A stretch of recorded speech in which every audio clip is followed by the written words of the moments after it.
નમસ્કાર, હું ગોપાલના ભરૂચ છે એક જાગૃત નાગરિક.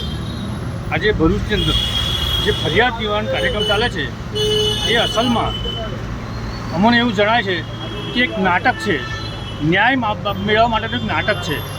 તેનું જીવતું ઉદાહરણ આ એક વસ્તુ છે. ભરૂચ નગરપાલિકા વોર્ડ નંબર 6માં જે કાર સ્ટુડિયો બનેલું છે એ કાર સ્ટુડિયો બાબતે અમે ફરિયાદ નિવારણમાં અરજી આપેલી છે. અને તાજુબની વાત અંદર એવી છે કે આ કાર સ્ટુડિયોના ઉદ્ઘાટનમાં નગરપાલિકાના માજી પ્રમુખ અમિતભાઈ ચાવડા અને વાગરા વિધાનસભાના ધારાસભ્ય અરુણસિંહ ચાવડા અરુણસિંહ રાણા એ આવેલા હતા. એમના દ્વારા કરેલું હતું ઉદ્ઘાટન. પરંતુ જ્યારે આ કાર સ્ટુડિયોની કોઈ લેખિત પરવાનગી નથી, કોઈ સક્ષમ અધિકારીની પરવાનગી છે જ નહીં, તેમ છતાંય આને ફરિયાદ નિવારણમાં કાર્યવાહી નહીં કરવાનું એક કારણ કલેક્ટર સાહેબ નથી જણાવતા, નથી સ્થાનિક ઓથોરિટી જણાવતી.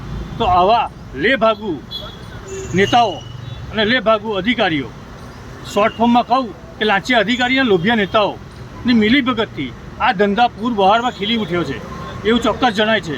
તો સામાન્ય માણસને સામાન્ય નાગરિકને ન્યાય કેવી રીતે મળે? અને ન્યાય કરવા માટે કોણ બેઠા? જે લોકો ન્યાયને રગદોળે છે એ લોકો પાસે ન્યાયની ભીખ માંગવાની અમારે શું કામની?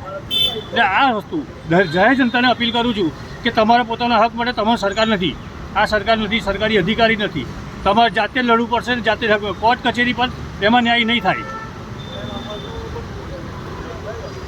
વધારેમાં આ કાર સ્ટુડિયોની કોઈ પરવાનગી હોય ના, સ્થાનિક સેવા સદન નગરપાલિકા અને ચીફ ઓફિસર એ આ ખાડા કાન કરે છે, કોઈ કાર્યવાહી કરવી નથી. વહીવટીતંત્ર, જિલ્લા કલેક્ટર અધિકારી કોઈ કાર્યવાહી કરવા માંગતા નથી. તો શું આ કાયદાનું નાટક આમ જ કરવાનું છે? આ જ એક વસ્તુ છે જે લોકો જાગૃત થાય.